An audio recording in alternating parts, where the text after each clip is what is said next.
Medicos welcome back to in this video. और जैसा कि आज हम देख सकते हैं इस वीडियो में सेंट्रल नर्वस सिस्टम डिसऑर्डर्स के बारे में स्टडी करेंगे।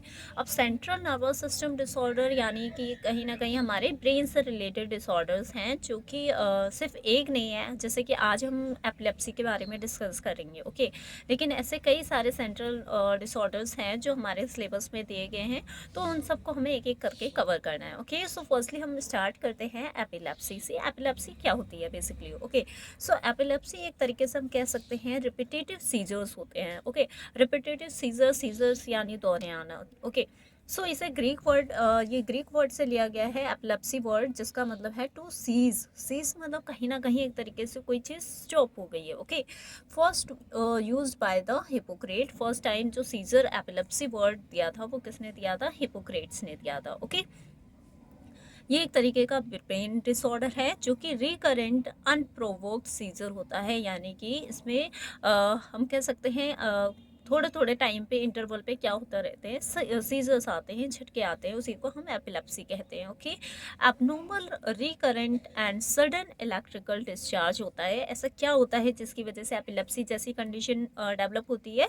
तो इसके पीछे रीज़न ये होता है कि एबनॉर्मल प्लस रिकरेंट यानी कि हम कह सकते हैं कि again and again, okay. Sudden electrical discharge होता है from the brain cerebral cortex, यानी ब्रेन के हमारे कौन से हिस्से से सडन इलेक्ट्रिकल डिस्चार्ज होता है? सेरेब्रल कॉर्टेक्स वाले एरिया से होता है, ओके।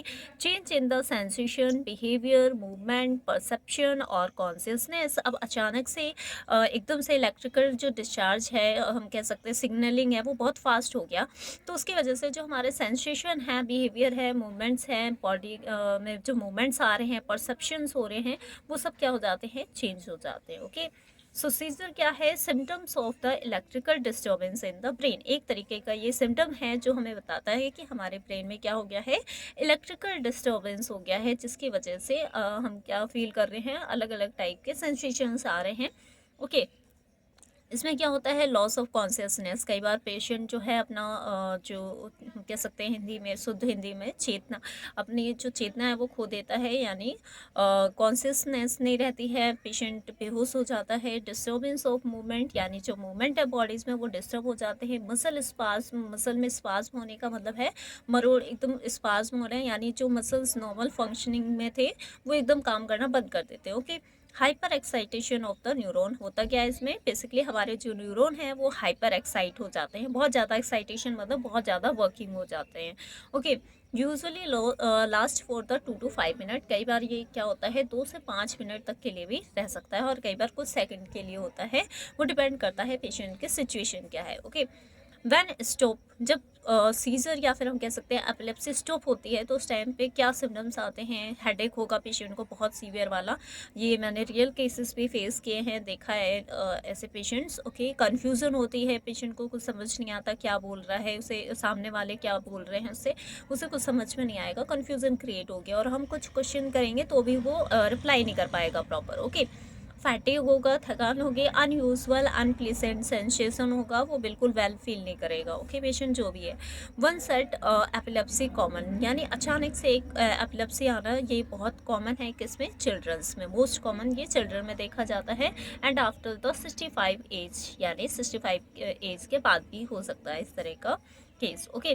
पैथोफिजियोलॉजी, किस तरीके से ये एपिलेप्सी डेवलप होती है? Imbalance in the neurotransmitter release, यानी हमारे न्यूरोट्रांसमीटर में जो बैलेंसिंग रहती है वो क्या हो जाती है? डिसबैलेंस हो जाती है।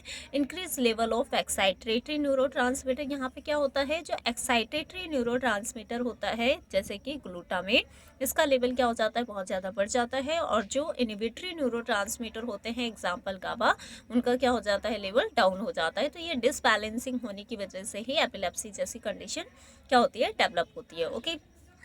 During seizures neuron fibres 500 times faster than the normal neurons, यानी जब सीजर्स होते हैं उस टाइम पे जो न्यूरॉन फाइबर की वर्किंग स्पीड होती है वो कितनी हो जाती है? 500 टाइम्स फास्टर हो जाती है than the normal neurons, okay. So इसके टाइप्स क्या हैं? टाइप्स अगर हम देखें, पार्सल सीजर और एक होता है हमारा जनरलाइज सीजर। अब पार्सल सीजर का मतलब क्या है? Seizure activity originates in one part of the brain, यानी इस तरह के जो सीजर्स होते हैं वो ब्रेन के किसी वन पार्ट से स्टार्ट होते हैं, और वही पार्शियल सीजर कई बार जनरलाइज की तरफ चले जाते हैं जब वो एक पार्ट से निकल के दूसरे पार्ट तक स्प्रेड होने लगते हैं। जैसे कि जनरलाइज सीजर क्या है, seizure activity involve entire brain, इसमें क्या होता है ब्रेन का पूरा पार्ट क्या होता है उसी में इन्वॉल्व हो जाता है, तो उसे बोलते हैं जनरलाइज सीजर। पार्शियल सीजर के भी टाइप्स होते हैं जैसे कि simple partial seizure, complex partial seizures, partial seizure evolving to generalise seizure. इसी तरीके से जनरलाइज के भी टाइप्स होते हैं, फर्दर डिवीज़न किया गया है जैसे कि टोनिक सीजर्स, क्लोनिक सीजर हो गए, tonic clonic seizures, absence seizures, atonic seizure, myoclonic seizure, akinetic seizure यानी sudden loss of the muscle strength हो जाता है। ओके, इन्फेंटाइल सीजर्स होता है जो कि हमारे बच्चों में होता है, इन्फेंट्स में होता है। ओके, तो इस तरीके से हमने सीजर्स को भी क्या कर दिया, क्लासीफाई कर दिया। अगर हम इसके बारे में डिटेल में देखें तो क्या है पार्शियल सीजर, यानी कि पार्शियल सीजर क्या है मैंने जस्ट बताया, ये हमारे ब्रेन के किसी एक पार्ट में स्टार्ट होता है, तो इसे हम बोल सकते हैं फोकल सीजर भी कह सकते हैं। Okay, does not involve brain, इसमें जो हमारा पूरा ब्रेन होता है वो इन्वॉल्व नहीं होता है। ओरिजिनेट इन सिंगल एरिया, यानी कि हमारे ब्रेन के किसी सिंगल एरिया पे स्टार्ट होता है।